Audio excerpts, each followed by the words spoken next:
That stands for the American Institute of Aeronautics and Astronautics. We are the UCF student branch, and which is one of the largest in the nations. We offer a variety of design projects. We do networking events with other peers, and we foster an environment where we can explore the world of aerospace. All right, so this is this year's e-board. We've got myself, I'm the president. Christian is our VP. Amelia is our secretary. Alessandro is our treasurer, and Nathan is our project chair. We've got two faculty advisors. We have Dr. Kaufman and Dr. Elgahari. They are both professors here in the MAE department, and they just help us with club opportunities and giving us advice.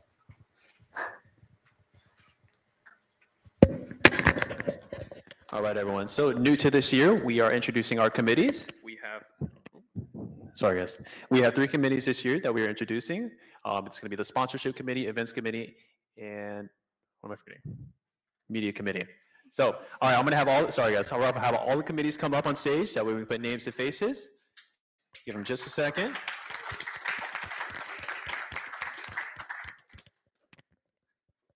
All right, we're going to have sponsorship at the far end. We're going to have media in the middle, and then events all the way close to me. All right, so we have media. If media committee could raise their hands. And we wave to everyone.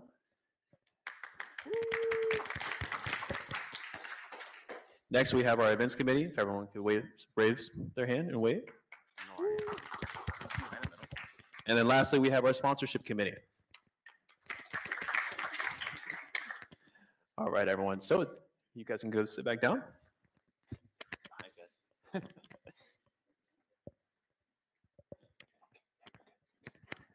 Okay, go ahead. I'll just stay. Nico, stay. Sorry, you are. All right, so like I mentioned, this is new to this year. Those are going to be our 3 committees. So these are going to be some of the responsibility of the committees. For media committee, they're going to be responsible for capturing projects and member involvement through photography and videography. They're also going to be responsible for sharing club events and news through graphic design and social media management.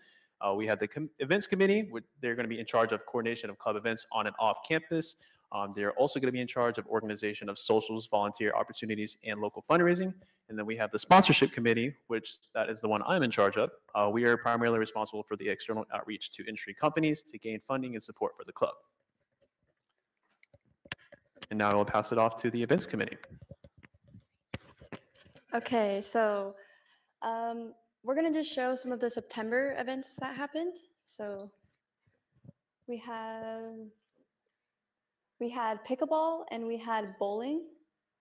So these are just for September, and Nico's going to talk about some events that we have coming up in October. Hello, my name's Nico.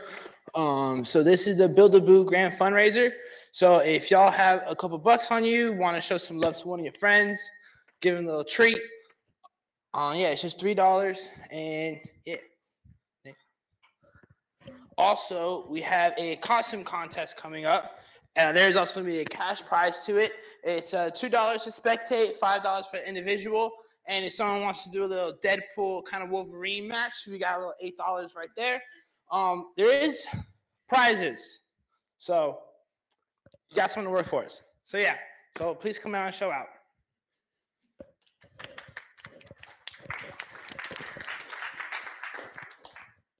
All right, new to this semester, we are going to be introducing practice flight days. All right, my name's Connor Tyson. I'm the quads lead. Hello, my name is Ian Doherty. I'm an assistant lead for AVD. All right, so we're gonna do practice flight. So basically, you'll go out and fly. So it'll be on Sundays at 2 p.m. located at the Little Big Econ Trailhead. And this is like a way for you to be able to fly AIAA's aircraft and kind of like learn how to fly. This is open to all projects, but it is recommended for like AVD and quads people specifically because that's where they're flying. We have like a little foam plane that you can learn how to fly, and then we also have some quads right here that look like that. Yeah, so we have both 3-channel and 4-channel planes here. We have plenty of batteries for plenty of people to learn how to fly on flight day. This is entirely experimental, so it's not specifically for AVD students. If you're just part of the club and you want to come out and learn how to fly, you're perfectly welcome to. Also, you can bring your own aircraft, but you're in charge of that if you do that. Thank you.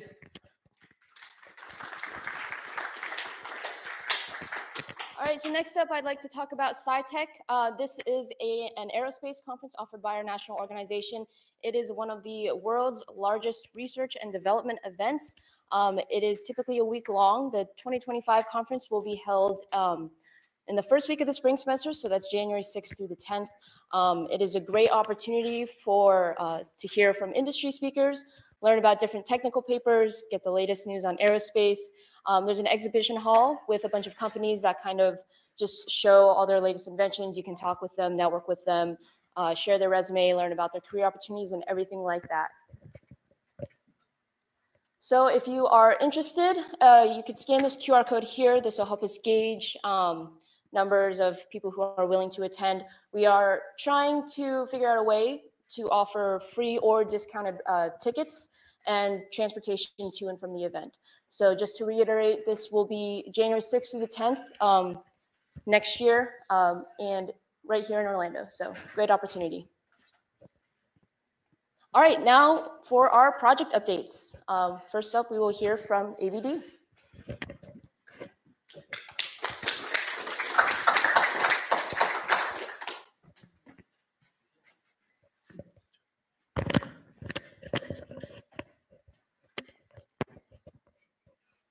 So if you guys don't know us, I'm Austin. I'm the lead. I'm Carmina. I'm the assistant lead. So if you don't know anything about AVD, we basically design and build RC airplanes from the ground up. You learn SolidWorks XFR5 through this program. If you're a freshman, you're more than welcome to join. You don't need any experience at all. That's basically what we do. Pass it off to Carmina for the updates. Yes, so we are at capacity and we have 102 members. Woo! So we're very excited.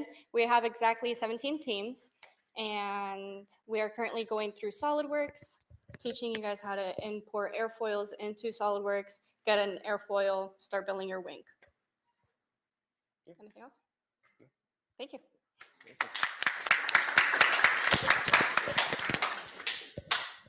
All right, and next we will be discussing rocket design. Rocket leads come up.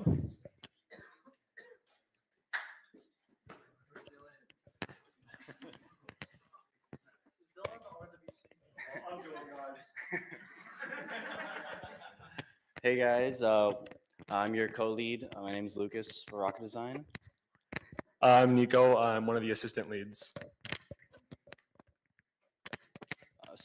Here at Rocket Design, we guide you through the design, the manufacturing, and the eventual launching of your own rocket. So in the fall, we take you through building a mid-power rocket, and in the spring, we take you through designing and building and launching your level 1 high-power rocketry certification. So now I'm going to hand it off to Nikos for project updates. So we just finished our SolidWorks and our Open Rocket tutorials. And then after that, just this past week, we did checks on those to make sure everything is good so that starting next week, we can start handing out materials and manufacturing so we can actually start building the rockets. And we are also at capacity. Thank you guys. Next up is quads.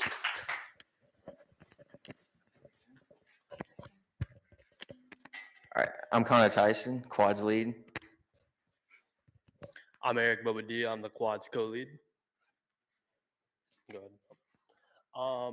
Currently, we are working on CAD. We just finished going over the basics of quads. And we also just started getting some members to use the simulator. So people are starting to learn how to fly while they are doing their CAD. At the moment, we are currently closed. Yeah. All right. You want to add anything? No, I'm good. All right. Thank you, guys. All right, we can have our hovercraft design leads come up.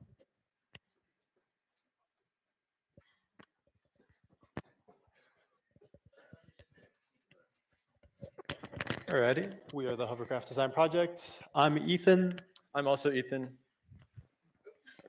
Alrighty, and we do hovercraft design. So we teach students how to design, CAD, and laser cut, fly their own hovercrafts. Each semester we do a different theme competition. This semester we're doing jousting. Next semester we'll probably end up doing our stunt race again. We take everyone through the entire process from design, CAD, no experience required. Our signups are currently closed, and that's about it.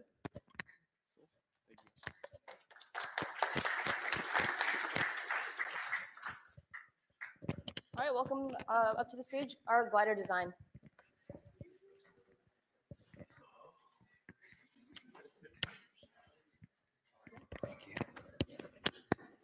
Hello, I'm Jacob. And I'm Devin. We're gliders, and our project is still open. Next slide. Our project is still open. Right now, we work on making a glider. It's basically a rubber band propelled airplane. It's a lightweight, Yeah. what's the wood called? Balsa wood, yeah, balsa Yeah. wood glider. So we are currently teaching you guys SolidWorks, and right now we're just designing each part of the glider. Next week we'll also be continuing SolidWorks, and then we're going to make an assembly, and then from these CAD files we are going to go to the TI lab and laser print these pieces so you guys can make your glider. And then we will also be starting simulation in XFLR 5 soon. And we are still open.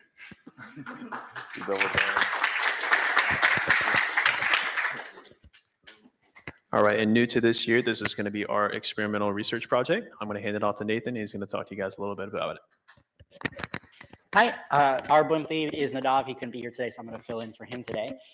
But the blimp project is a different category project from the rest of the ones you just heard. It's an experimental project, meaning that everybody is working together to make one final product. In this case, it's a blimp, a mid-scale blimp to fly around, put our logo on it, and just look really cool.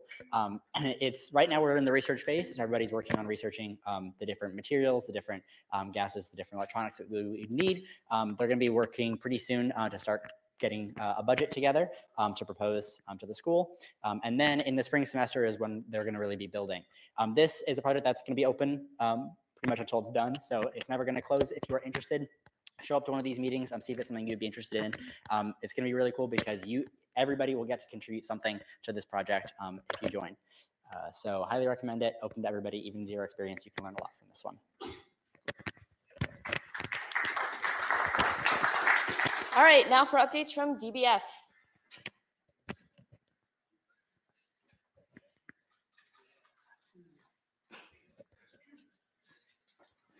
Here you go, Zach. Hello. No hellos back? I see how it is. Y'all are saying, thank you. Anyways, Avery couldn't make it because he's off in Timbuktu looking for gold or something. I don't know. So, DBF, right? It's the national project for AIAA. At the end of the year, we go to Arizona and compete against 109 other universities. I can't even count that high. And it's a lot of fun. And this was this year's challenge. But the theme for this year is the X1 flight program. We have to, basically the two design goals are strap as much weight to it as we can and release an autonomous glider from the bottom, and it has to land within a designated area, which is really cool. There's a lot of work that's going into it, and we'll take people throughout the year. I should say that because it is a competition project, it is not as beginner friendly as all of the other projects. We move fast, so there you go.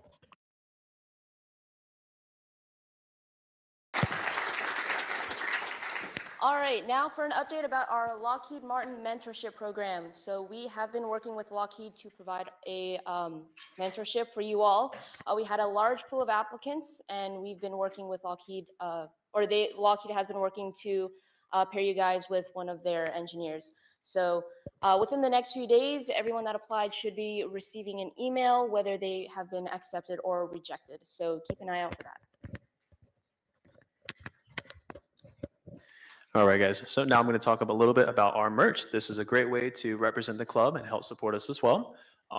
So we have our 2023 to 2024 shirts, which you're going to see right over here. We also have mystery bags. So what that is going to contain is a previous design on a shirt that we had from one of our previous years. It's a great way to get an AIAA shirt at a discounted price. We also have our flight tags, which is going to be in the very middle. We have our stoles for those of you who are graduating, and we also have our 2023-2024 polos as well. All right, so we have AIAA at UCF, us, and AIAA Nationals, our parent organization. So what's the difference? AIAA here at UCF will span your scholastic career, and AIAA National will span your professional career. As I mentioned earlier, the opportunities that we offer you are a variety of design projects, local networking events, and other club socials. The National, you have access to the conferences like SciTech that I mentioned earlier, networking with larger companies and other specialized technical committees. All right, so this QR code will bring you to our link tree that will have all our social medias, committee signups for events, sponsorships, media, where you can pay dues, join our Discord, there's access to our website, and there's also the interest forms for SciTech and the practice flight day that we mentioned before. Up next, we have our guest speaker, Gary Dahlke, as we said, former Martin Marietta and NASA engineer, but for right now, we have our pizza break. So what we're gonna have is everybody line up in 2 lines on either side. And if you guys could pull out your membership QR code from the AIAA at UCF website so we can scan you in. Thank you.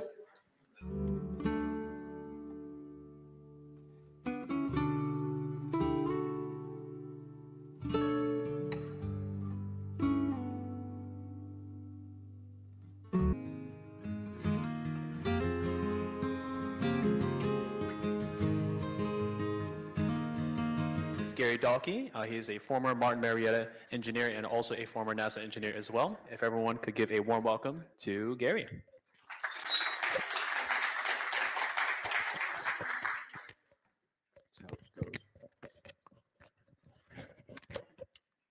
Hello. Okay, that seems to work. Oh, that echo is something. All right, it's good to be here tonight. Thank you for inviting me. I don't know how word got out about how I happen to talk to groups about space. I guess I'm on the speaking circuit now. So I'll basically just kind of recount some of the things that have happened in my career and what I call my presentation, if I can get these right, there you go, my path to a career in aerospace. So I like to use this next slide to kind of introduce some things to you. And if you've seen this before, because I don't know if I've done SEDS on a previous occasion, I think I used this for a SEDS presentation. But this is pretty neat. This struck me a few years ago, how these dates seem to kind of coalesce. So I'm going to show you a bunch of dates here, and many of you will recognize some of these dates as monumental points in aerospace history where significant events occurred. So let's see how we can do on this. Okay, I bet most of you in here get that first date. Wright brothers flew for the first time. Powered flight, Kitty Hawk. This next one is less well known. Does anybody have heard of Dr. Robert Goddard? Okay, AIAA, I hope a few of you know who Dr. Robert Goddard was. All right, he invented liquid propulsion. And that was the date that the first liquid-propelled rocket was flown. So a very major milestone in aerospace. More so in space, but clearly a milestone in aerospace.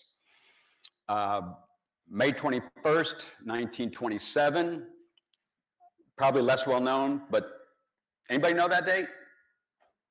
Charles Lindbergh flew the Atlantic solo. Another major milestone in aviation, but certainly related to aerospace. June 20th, 1944, this is during World War II. It's rocket related. It's when the first object, man-made object, reached the threshold of outer space. And it was conducted by the Germans using the V2. And it went to an altitude that passed the Kármán line. And as a result of that, it was recognized as being the first time in history that an object, a man-made object from Earth, went into outer space. October 14th, 1947. Anybody see The Right Stuff? The movie? Chuck Yeager broke the sound barrier in the X-1 on that date. So you can see these are all related to advances that are occurring chronologically. Okay, October 4th, 1957. See if anybody in here has got that one. There you go. Right, Sputnik was launched by the Soviet Union. April 12th, 1961, just a few years later, Yuri Gagarin went into orbit, again, from the Soviet Union. But not too far behind him, on May 5th, 1961, another event happened. Alan Shepard flew for the first American to fly into space, but not into orbit. First American to fly into space in May of 1961. Okay, so 20 days later, a monumental event occurred. Does anybody know the significance of that next date? You're going to know it when I tell you about it. John F. Kennedy gets before a joint session of Congress and says, I believe that we should be going to the moon. And Congress erupted in applause at that dramatic goal. I can tell you that most of the people in NASA dropped their jaw because we had literally one human space flight, 15 minutes of space flight experience, and President Kennedy says, we're going to go to the moon. I think NASA, most of the people at NASA had only the faintest idea. There were certainly many of the leadership at NASA who had kind of the idea of how we were going to do it, but there was a whole lot of work that needed to be done. And yet here the President of the United States sets a goal, we're going to go to the moon before the end of the decade. Pretty bold pronouncement. But then come July 20th, 1969, that's one small step for, depending on how you interpret it, a man or man. Neil Armstrong reminisced on that saying. He intended to say that's one small step for a man, because one small step for man doesn't make much sense because mankind and man refer to the same thing. And his intent was to say that's one small step for Neil Armstrong, a man, small step, giant leap for mankind. That was the intent of what he wanted to say on the surface of the moon.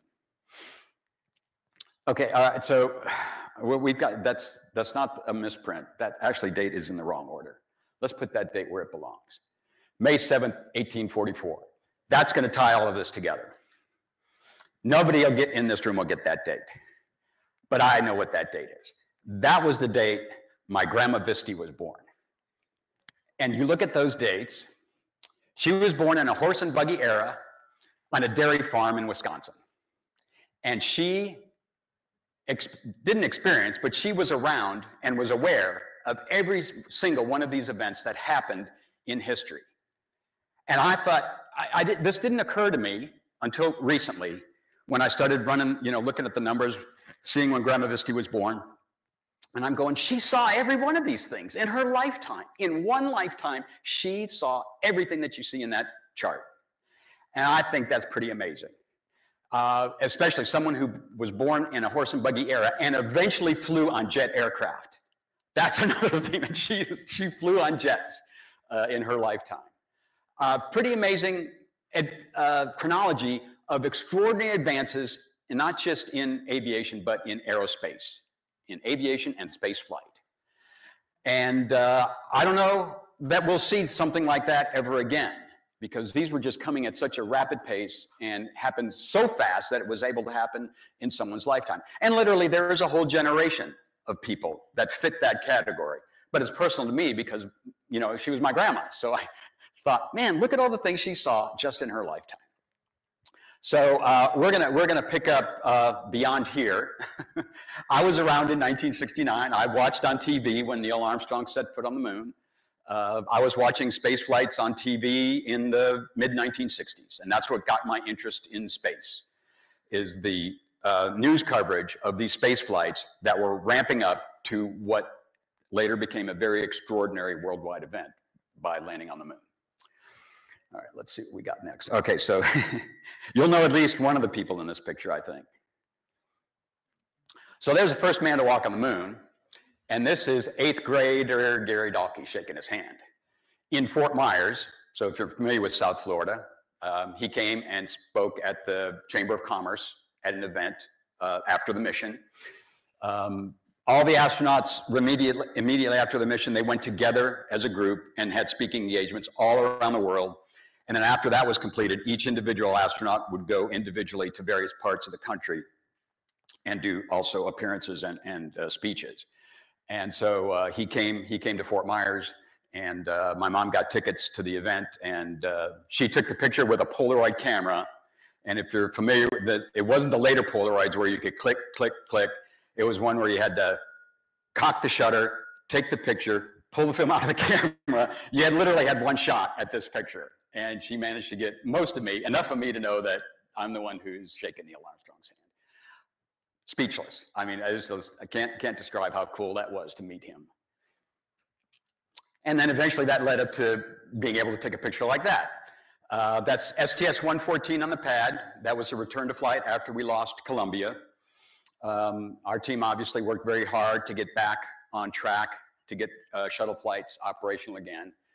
And of course, there are hundreds of pictures like this with other people who help support not just that particular flight, but various times throughout the shuttle program.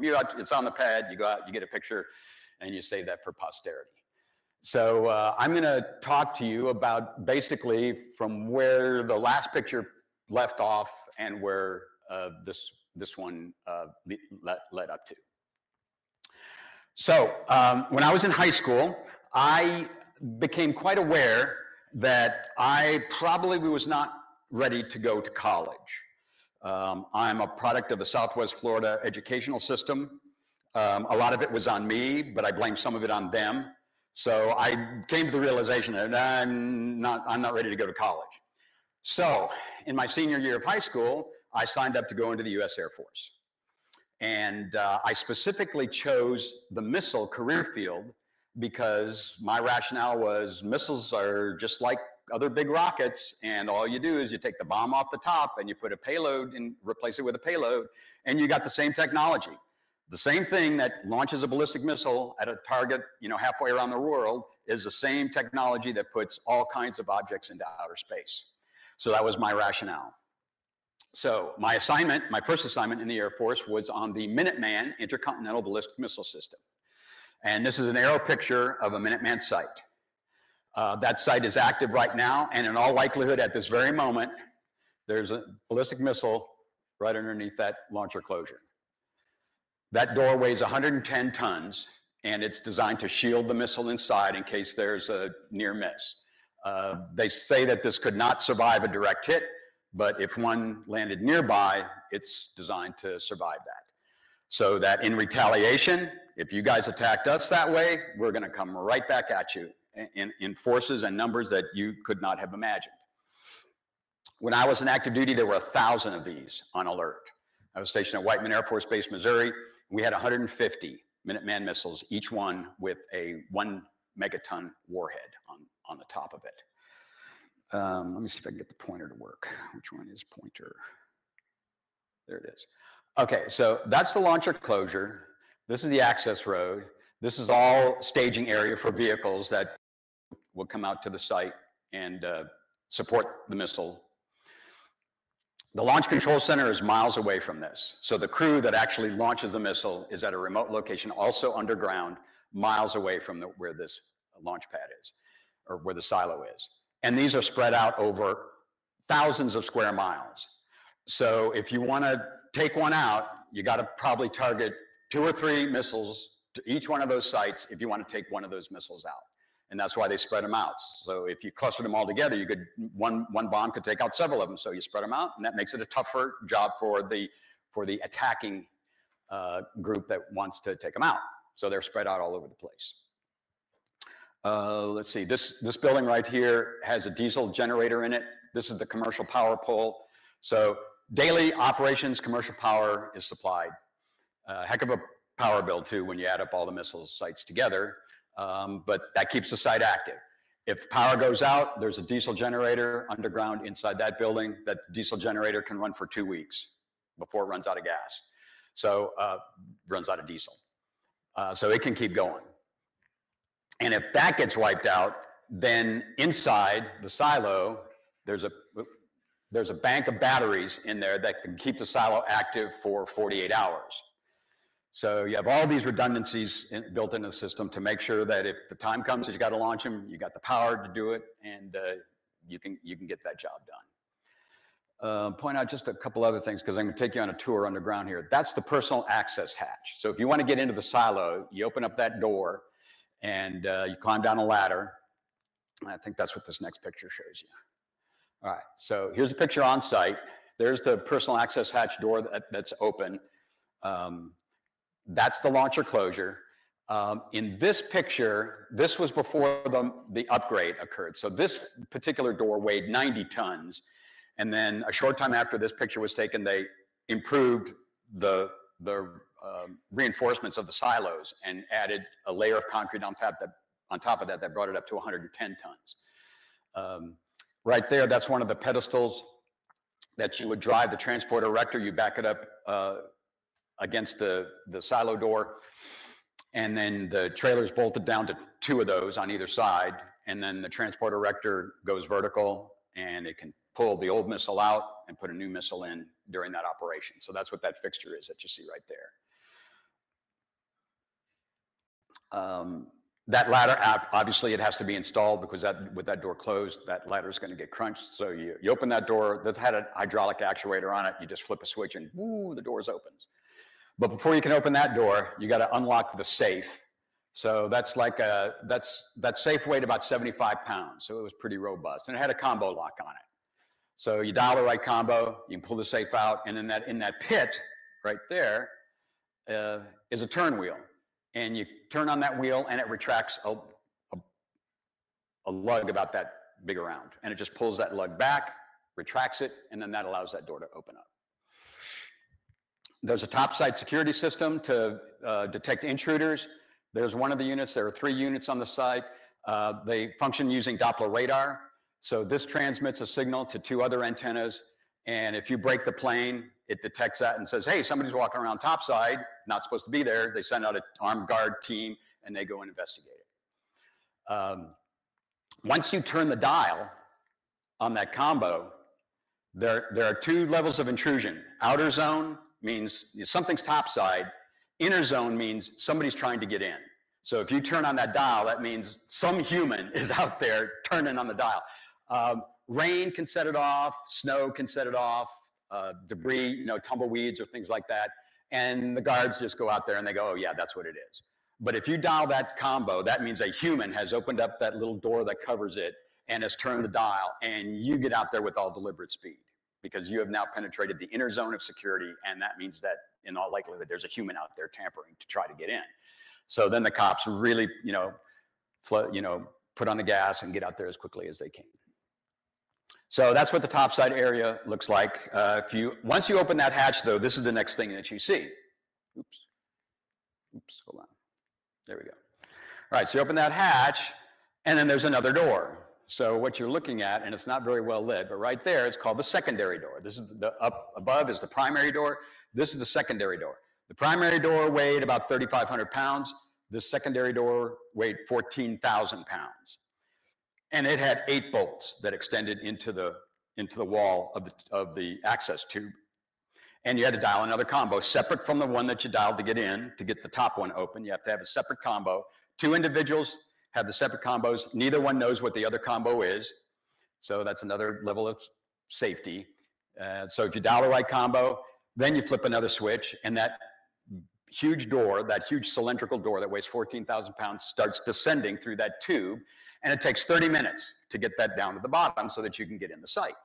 And it's deliberately taking long because even if you get that far and you get the door to go down, you got to wait another 30 minutes, which gives the security team more time to get out there and shoot you as an intruder. So all of this is designed to, it's not necessarily impossible, but to really make it hard to get into a missile site. So you ride that thing down to the bottom, and then you get into the launcher equipment room, and let's see what that looks like. So that's what that door looks like. That's a lot of heavy metal in there. There's 3 of the pins that they're facing outward. Those, when it's locked, those extend into the wall of the tube, and that keeps it from descending. And this is an electromechanical linear actuator. It starts spinning. And there's a threaded shaft there that just slowly lowers it down. So that's what it looks like in the lower launch equipment room. Let's see if I think I got another couple of pictures here. So in the upper equipment room, there's a little sight tube cut into the silo wall, and you can stick your head in there and look. And I just stuck the camera in, took a picture. That's a live warhead. That could be launched within 60 seconds if the order came. Now, if we were on site and they got an order to launch, then the crew members, the launch crew, would call us up and say, you need to do an emergency war order evacuation of the site. And that's all they needed to say, because you knew that they needed you off the site so they could launch the missile. And you pull out a checklist that says you got to do this, this, this, and this. You've got to configure it so that launch commands can get to the missile, because when you're on site, you inhibit that launch command so that that missile isn't going to accidentally be launched while you're on site. So that safety control switch, you pull that back out so that you can launch the missile. And that's the last thing you do before you climb topside.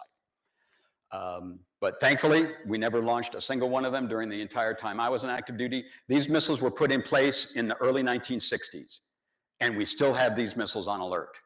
We've drawn down the numbers. There are now 400 compared to 1,000 when I was in active duty. I think that's one of the longest in-place weapon systems that have ever been deployed by the United States. So I did that for a number of years. And then this was at Whiteman Air Force Base in Missouri. I transferred to Davis-Monthan Air Force Base in Arizona, and they had the Titan II intercontinental ballistic missile, which was way bigger than this one. And instead of a 1 megaton warhead, they had a 10 megaton warhead on that missile. And there were 54 of those missiles deployed around the United States. Davis-Monthan had 18 of them. And so that missile is the predecessor to what I'm going to show you in the next slide.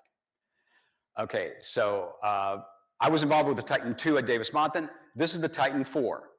The Titan family of missiles started with Titan I, Titan II, Titan III, Titan IV. Titan I was only deployed as a ballistic missile.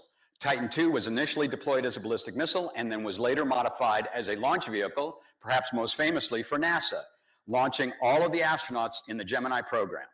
All of those astronauts launched on a Titan II modified intercontinental ballistic missile.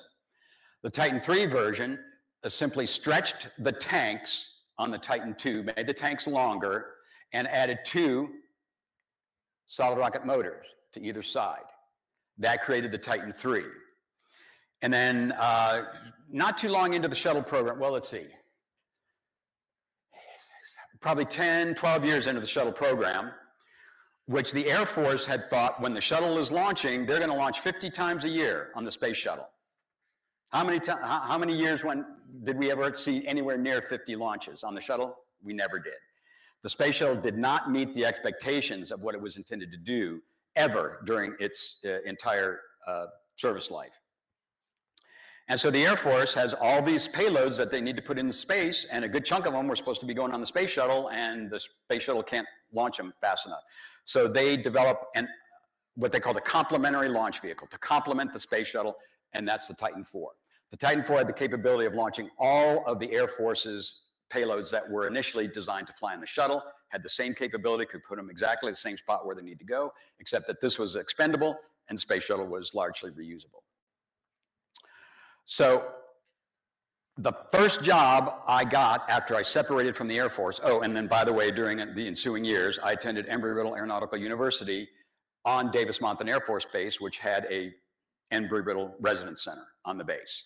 And so that's where I got my bachelor's degree. When I graduated, or when I was approaching graduation, I was anticipating I'd go back on active duty in the Air Force because I already had 8 years of active duty. I'm thinking, well, I'll go back in, finish out my career, and then retire, and then go do something else. At the moment I was getting ready to go back on active duty, the Air Force said, we don't need any new Air Force officers, so we're not accepting applications.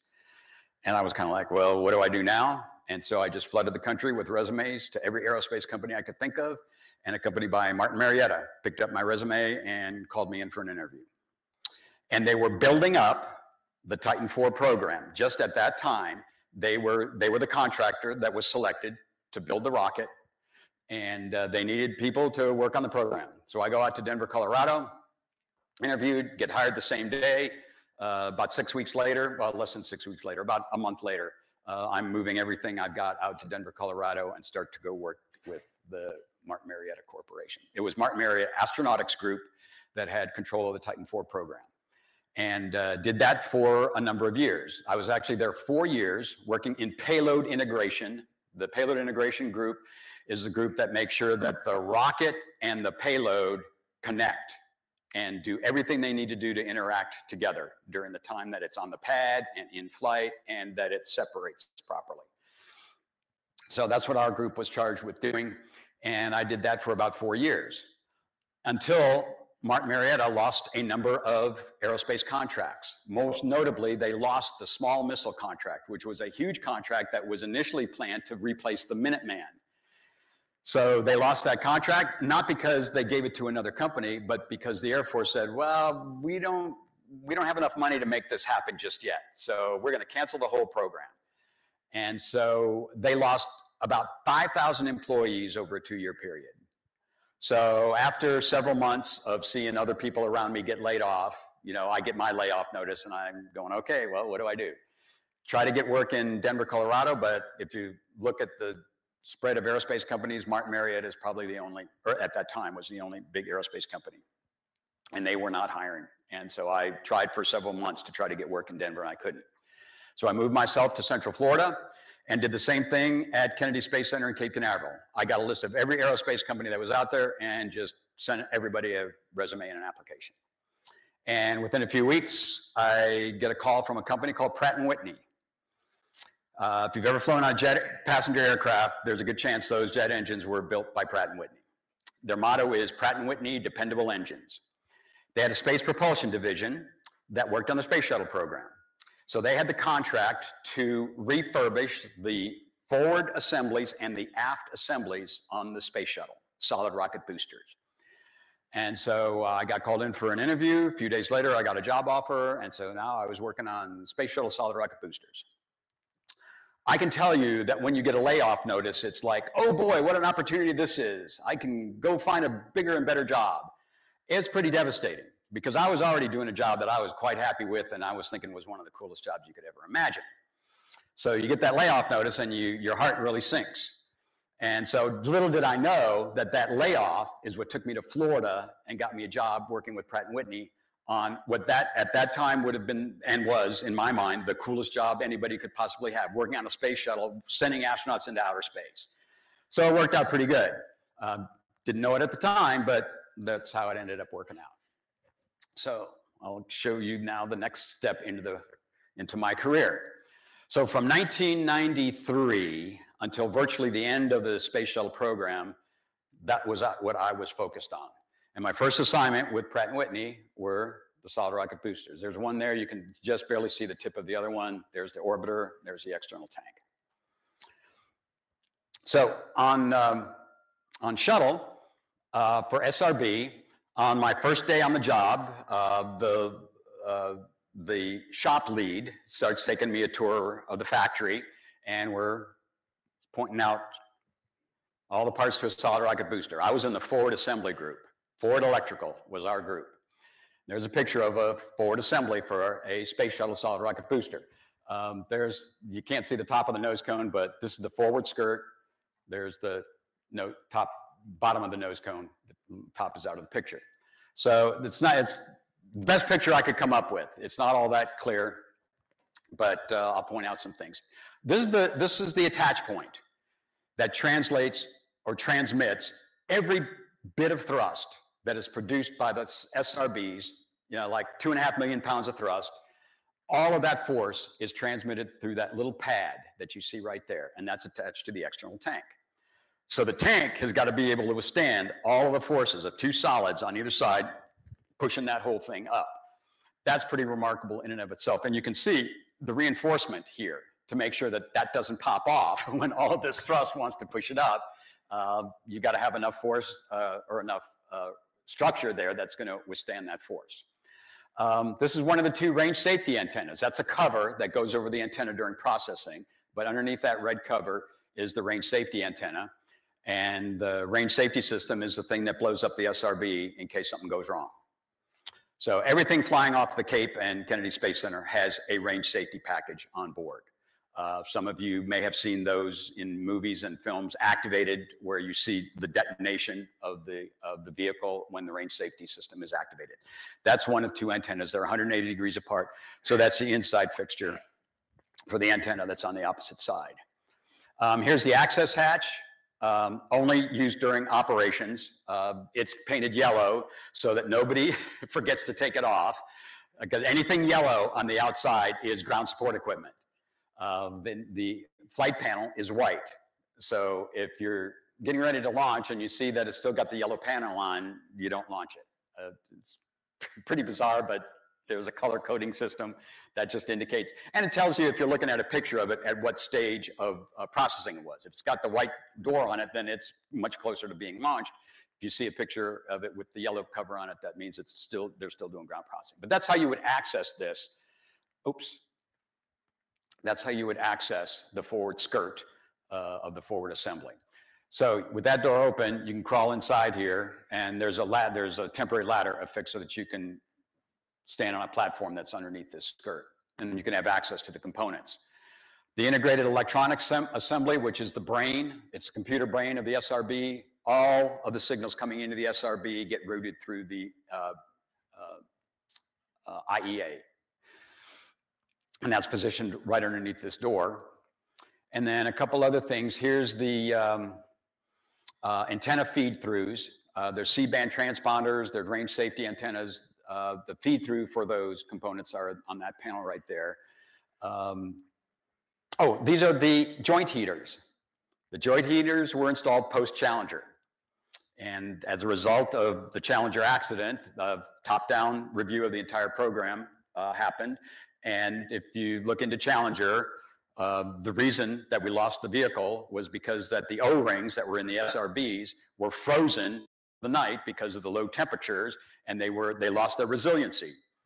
And at T0, as soon as the SRB's lit, there's a shot of a jet that popped out and was initially sealed, but you see this big puff of smoke in the still pictures, and then it later opened back up as the vehicle climbed up into altitude.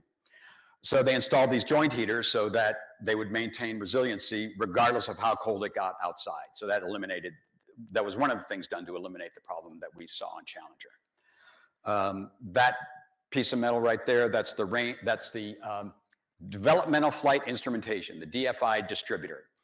On the early flights, developmental flight instrumentation means that you're collecting a whole lot more data on the flight of the vehicle than you would during normal flights. And so the early flights, they wanted to get all kinds of data. And so the developmental flight instrumentation distributor collected all of the data from all of these sensors that were put on board the vehicle. And this next one right here, this is the one that got me. This is called the STU. It's not the name STU, it's STU. STU stands for Sensor Timer Unit, but everybody just calls it STU. So Dominic, who's taken me through on the tour, says, well, that's the STU. And I go, is that a name? Is that what it's named, or does that mean something? He goes, oh, it stands for Sensor Timer Unit. And what the Sensor Timer Unit does, well, I have to tell you the story of how it happened. And this is where I've got my little model right here. So imagine that this is a solid rocket booster on the space shuttle. So on normal flights, boosters separate and the boosters descend. And as they get lower in altitude, the tip of this nose cone pops off and a drogue parachute deploys. And if you look at film of full recoveries SRBs, they just start doing that very, very gently, very almost majestically. You know, they're very slowly tumbling as they descend in altitude. Well, when you get close to the deployment altitude, you want to be in this orientation so that the tip of the nose pops off and the drogue parachute, and that stabilizes it. That keeps it from doing this because it's now giving you a force, an upward force, and so it caused the booster to start descending like this. At about 5,000 feet, the rest of the nose cone pops off, and inside the nose cone are the three main parachutes. So this coming off exposes the main parachutes to the open air, and the pilot chutes inflate the main parachutes, and this thing hits the surface of the ocean at just under 60 miles an hour. And while that's kind of fast for the rest of us, the SRBs are designed to survive that. So they splash down. It looks very majestic when you watch an SRB splash down. It almost looks like slow motion. And you see all this water, you know, spraying up. And then the booster lays over on its side. And then a crew comes along. Well, all right, so it lays over on its side, and immediately water starts coming in through the bottom of it because that nozzle's open. The whole inside of this is now empty because there's no propellant left in it, and it starts filling up with water. And as it fills up with water, it starts doing one of these. And when the recovery crew gets to it, the booster's just doing this very gently on the surface of the ocean. And then a dive crew comes in, they plug the bottom of the booster, and then they start pumping air into it, and that air displaces the water, and it goes back on its side, and then they hook it up to a ship and tow it back to Cape Canaveral. That's how that works, and that's how it worked the majority of the times. On STS-4, an incident happened that didn't get widely publicized. I never knew about it until I started working with the company that processed the boosters. But on STS-4, an anomaly happened. So how this is supposed to work is that when this contacts the surface of the ocean, there's a sensor on board that says, oh, we've just landed on the water. We're going to jettison the parachutes because we don't want the parachutes to stay connected so that they can fill with water and perhaps even take the booster underwater. So you jettison the parachutes. And then so when the crew gets there, the parachutes are floating away, but they're floating, so they recover them, and the parachutes have been were reused many, many times. But on this flight, on the particular flight, STS-4, when the nose cone separated, there's a significant pyro event that separates the nose cone. And the sensor on board thought, oh, we just hit the surface of the Atlantic Ocean. Time to jettison the parachutes. So while this is still 5,000 feet in the air, the main parachutes get cut. And then this slams into the water at about 400 miles an hour. And obviously they sank shortly after impacting the ocean. I've got the Marshall Space Flight Center report of that whole incident. It's rather lengthy. That was not a good thing. Luckily, it was only hardware that was lost, but we got to figure out how to fix this. So for STS-5, which happened fairly shortly after that, they kept the parachutes attached, disconnected the pyro device that jettisoned them, and then the dive crew, in addition to plugging the bottom of the booster, also had to remove the parachutes. So they did that as a stopgap measure so that they could keep flying space shuttles. But in the long run, they said, well, we got to figure out a way so that we can do this automatically so we don't have to have the dive crews getting tangled up in shroud lines and such like that. So what they decided to do is they put the STU in, the sensor timer unit. So what the sensor timer unit did, this box here is about this big, and the only thing it did was to lock out the sensor that detected ocean surface till it passed the time of separation of the nose cone. That's all that whole thing needed to do. So with the STU working, now on every future flight, the nose cone gets jettisoned. The sensors don't even pick that event up. They open up shortly after that, and now when they hit the surface of the ocean, they do their job. And so as soon as it hits the surface of the ocean, then they disconnect and then everything works right. So years later, through the evolution of the space shuttle program, on a number of flights, jettisoning the parachutes as soon as it touches the water would cause the booster to lay over on its side, but it can be a pretty dynamic event. When the top of this thing hits the surface of the ocean, it can be a very hard impact. And on a number of space shuttle flights, it severely damaged the forward skirt.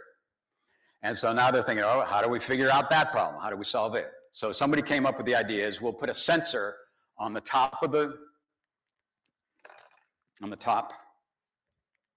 here, inside, after this separates.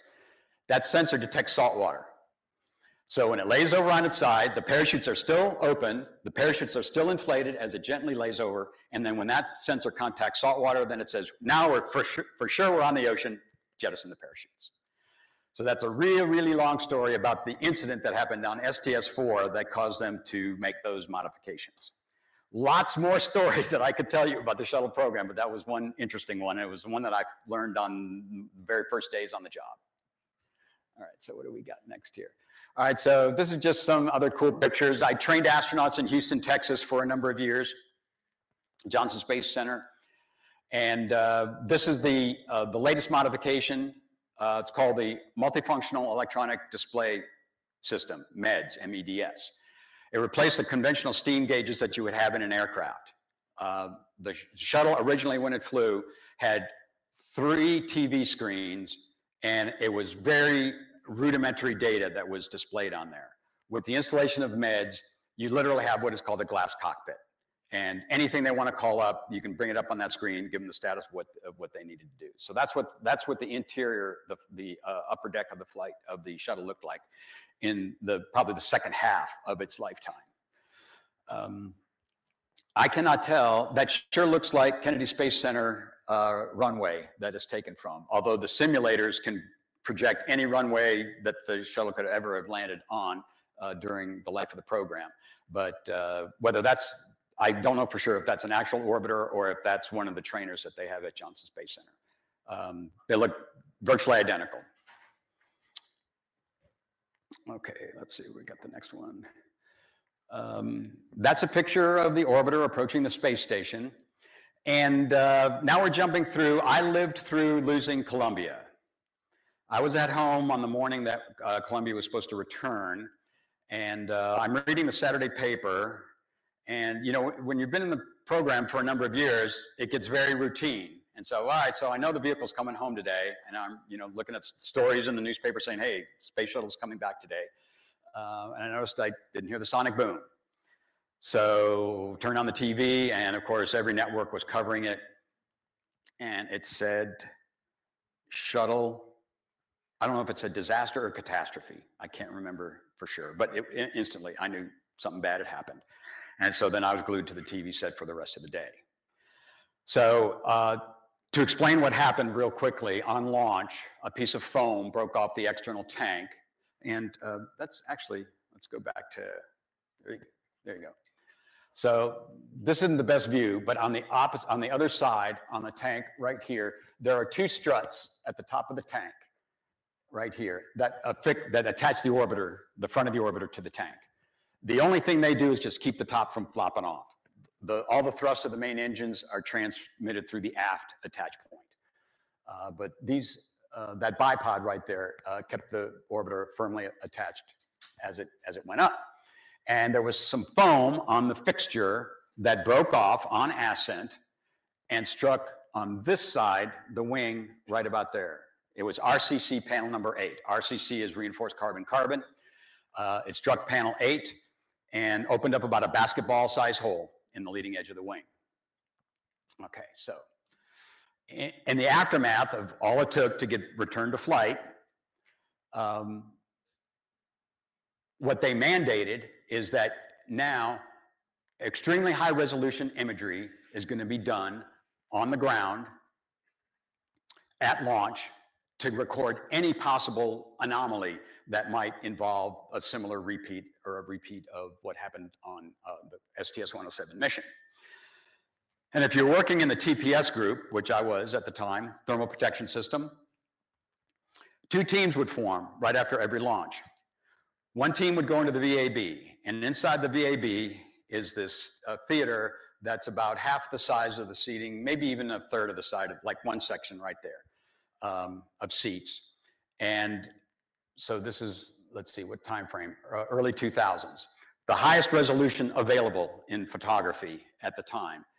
You would sit in this theater and you would watch motion picture imagery of every camera angle of the rocket or of the shuttle as it took off. And you were looking for any anomaly that might be spotted by this high resolution imagery. So while that crew is doing that at Kennedy Space Center, at Johnson Space Center, another TPS crew is looking at on-orbit imagery. Because when the vehicle approaches the space station, it does this, and then it does this, and it does this, and it does this. You get every angle of the vehicle imaged. And there's a TPS crew at Johnson Space Center that's looking at all that imagery to see if there's anything that you can see up close that might impair them being able to return. So that's how life changed for those of us working in the shuttle program in the of losing Columbia.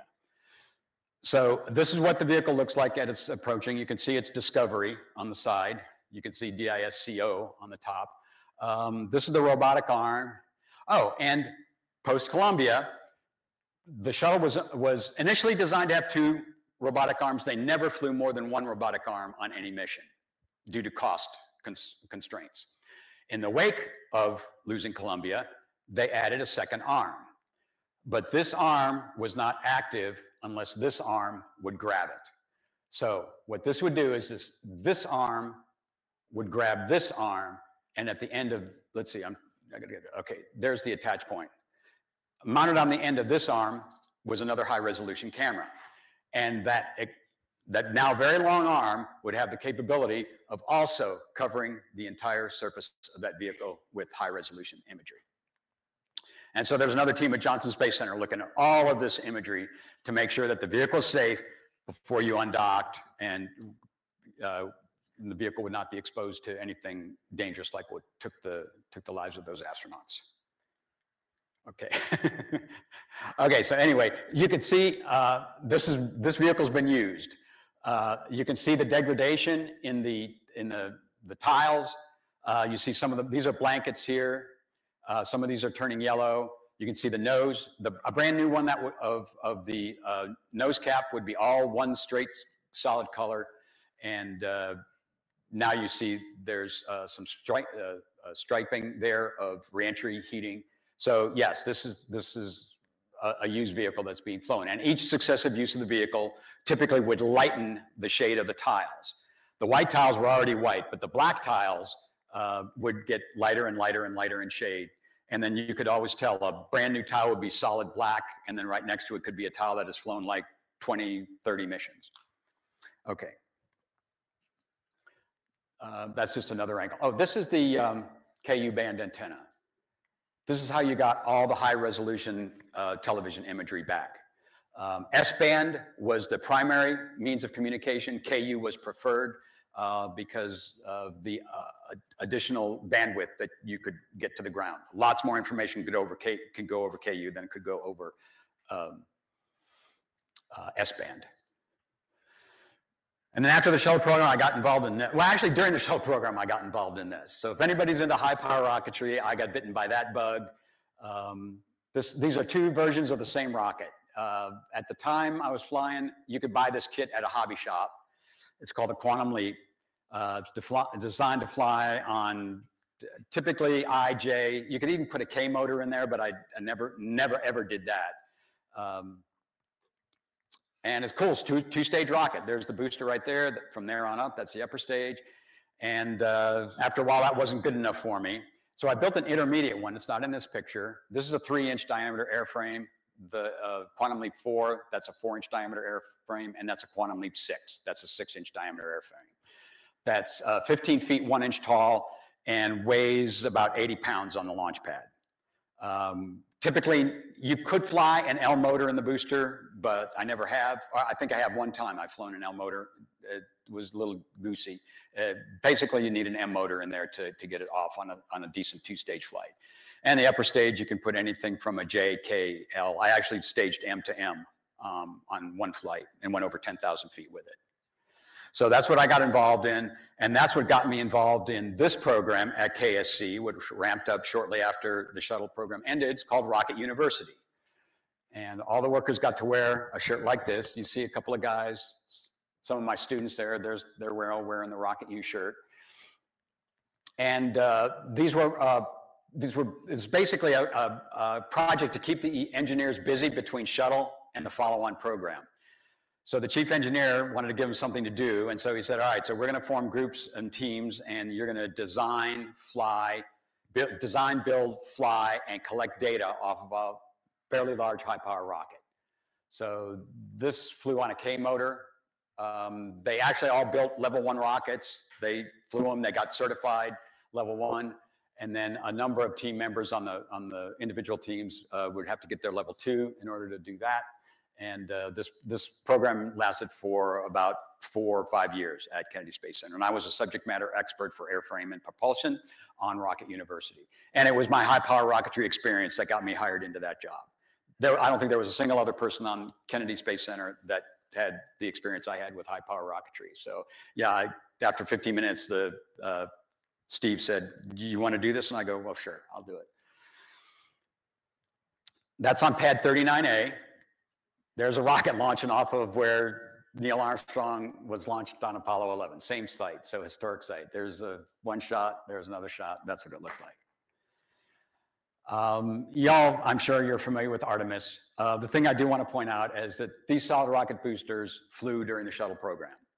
We recovered the vast majority of them, and they have been put in storage, and now they're dusting them off. And what they did is they extended one segment onto the SRB, so they're one segment longer than the ones that flew on shuttle. Same forward assemblies. I've been inside both of those forward assemblies during shuttle program. And that's a picture of, I'm sure that's Artemis 1 on the pad right there. And all that hardware has been used before. The main engines on Artemis are all recycled space shuttle main engines. It's not just the design, it's the actual engines. So we're getting ready. We'll fly Artemis 2 here probably before the end of next year. That's what everybody's crossing their fingers on. So, and I'm sure you're all waiting to see that at Kennedy Space Center. That's a super heavy Starship. The launch mount is right in front of a hangar on Cape Canaveral. It's out in the parking lot. You can see it. When they were building it, for the longest time, I'm driving by the hangar, going there in the middle of the night. Everything's lit up inside the building. It looked like a flying saucer inside the hangar. And we knew SpaceX had the hangar, but I didn't know anybody well enough in SpaceX who could tell me what that was.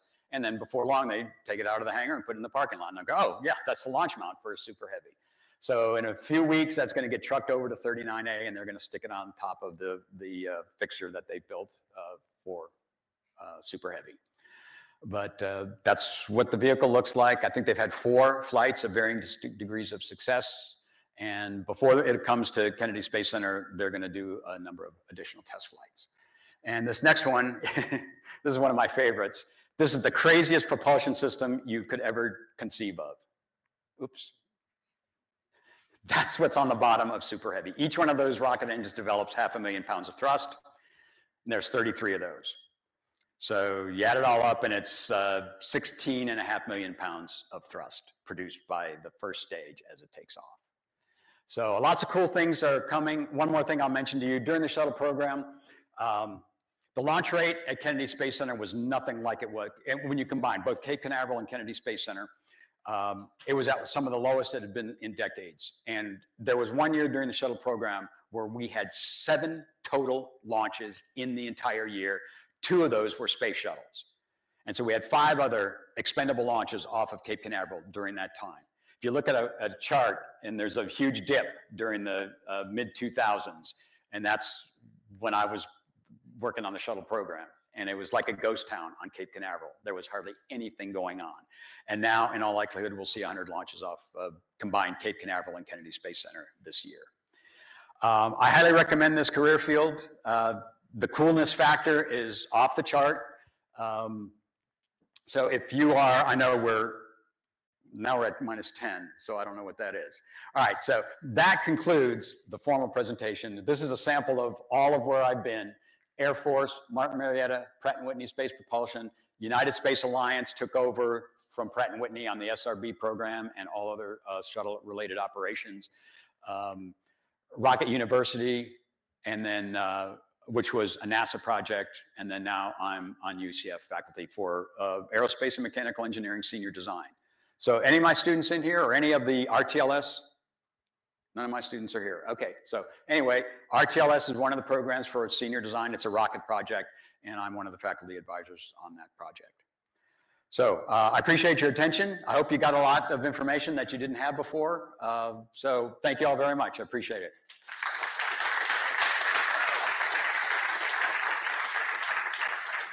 If you want to do Q&A, I'm happy to do it if you've got time, but I'll turn it back over to you.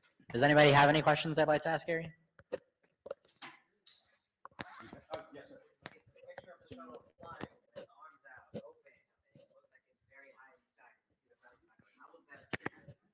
That was from ISS. So yeah, that photograph was as it was approaching ISS. And there are lots of cameras on ISS. So that's an easy one. Yeah, without ISS, it would be very hard to get that photo. Although with the extended arm, you could probably have done the same thing, taken a picture, a cool picture like that. But after we lost Columbia, it was mandated that if you did not go to the ISS, you had to have 2 vehicles available to launch. Because if you didn't go to the ISS, there was no safe haven for the crew to go if they discovered something bad on the vehicle. And this occurred during one of the Hubble servicing flights. So Hubble is in a totally different orbit. There's not enough propulsion on the orbiter if you got a problem and you're in the Hubble orbit to navigate to ISS. So in order to alleviate that, when the Hubble servicing mission launched, there was another vehicle on the pad, and that would have flown if they needed to rescue the Hubble crew. So that's another outgrowth or another consequence of having lost Columbia. That's the other hand? Yeah, go ahead. Okay, I got a spreadsheet. So if I had my other computer, I don't have the right computer. Upwards of 70, I'll say upwards of 70. The vast majority of them from 3 miles away. And I'll tell you, on a shuttle launch from 3 miles away, it's like an earthquake. Has anybody ever seen a launch that close, 3 miles from the VAB? You didn't see shuttle though, you saw something else, right? Okay. Shuttle was almost as powerful as a Saturn V, just slightly under. And with solid rocket motors though, I think that made up for it, because solids are inherently more, they give more of a rumble than what liquid propulsion does. So although I never saw a Saturn V that close, I have seen 2 Saturn Vs launch in my lifetime, Apollo 17 and Skylab 1. I saw both of those Saturn Vs. Apollo 17 I saw from Fort Myers, so didn't hear a thing, but we saw it since it was the last night launch of Apollo. You could clearly see the rocket flying over South Florida. And for shuttle, or I'm sorry, for Skylab, I was in the Cape Canaveral port area. And so that was a lot closer for that one. So yeah, a bunch of shuttle launches. And actually I can claim to seeing 2 Saturn Vs. Saw Apollo 13 on the pad. So that's my first visit to Kennedy Space Center was in April of 1970. And you take the bus tour, the Kennedy Space Center bus tour, and Apollo 13 just happened to be on the pad just days before it was scheduled to launch on its fateful mission. Is that a hand? Go ahead. Does anybody read October Sky? I could have wrote that. Homer Hickham's childhood very closely paralleled to mine. And the thing that made his story compelling was his dad and the negativity that introduced. I didn't have to deal with that. I got interested in rockets in grade school, and I built model rockets. His were a little bit more sophisticated than what we did, but since then I built something that Homer Hickam would be. In fact, I got to meet Homer Hickam at NASA Student Launch at Huntsville. So NASA Student, anybody familiar with NASA Student Launch? Okay, yeah, so you launch in Huntsville, and periodically Homer Hickam gets invited out, and he happened to be there the same time our team was there for NASA Student Launch. Got to meet him, shake his hand, even autographed a book for me. So yeah, that's the book I could have written. But there's a lot of interesting stories. If you want to see more, go. Has everybody ever gone to Sun and Fun? Anybody ever hear of Sun and Fun? Who's been to Sun and Fun? You've been? Okay. All right. So they have what they call educational forums, not forms, forums, and you go in and you present. And I've done a number of educational forums at Sun and Fun. But in addition to that, they have every day of Sun and Fun, they do live interviews with people who are doing stuff at Sun and Fun. And on a number of occasions, they've interviewed me. And if you go to Sun and Fun and you go to Florida Air Network, it's FAN. If you do Florida Air Network, you can pull up all of their video interviews. And I've done 2 half-hour interviews about this and other stuff that I've done in my life and my career. So if you want to hear more about what I've done, I'm a member of Civil Air Patrol. So after I separated from Air Force active duty, I joined Civil Air Patrol, which is the auxiliary of the Air Force. and I've got a big involvement with Civil Air Patrol. And since that's more aviation oriented, I talk a lot about what I've done in CAP. But I talk about my whole career, how I joined CAP, how I got interested in space and things like that. So the book, thanks for planting that seed, and I might do that at some later time. Okay. All right. I think we're good. All right. Well, thanks again, everybody. Appreciate it very much. Thank you.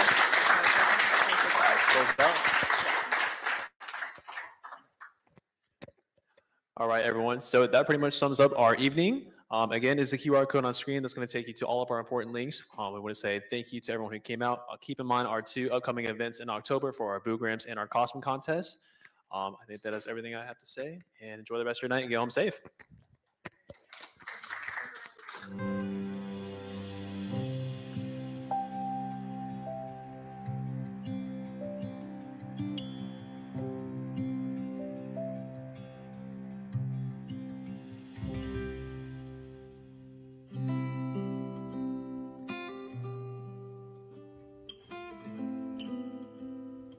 Thank you.